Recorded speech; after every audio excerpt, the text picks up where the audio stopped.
নমস্কার, আমি অন্বেষা ধীবর। আমি একটি আবৃত্তি পাঠ করছি। নারী, কবি শরদিন্দু কর্মকার। মানুষ কেন বলে নারীর নিজস্ব নাই কিছু?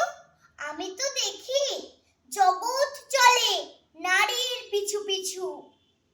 বাপের ঘরে লক্ষ্মী আমি, স্বামীর ঘরে অন্নপূর্ণা, ছেলের ঘরে জননী আমি। আমি ছাড়া সংসার অসম্পূর্ণ। আমার থেকে আপন করতে আর কি কেউ পারে? বাপের ঘরকে ছেড়ে এসেও পরকে বাঁধি ঘরে।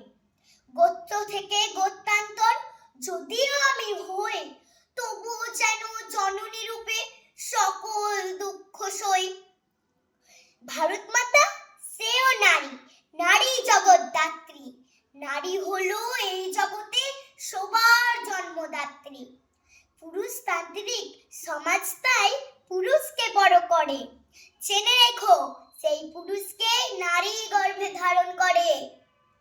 মহাকাল আমার পদতলে, সাহিত্য চিরকাল। আমি ছাড়া এই জগৎ সংসারে সবাই হবে অচল। ধন্যবাদ।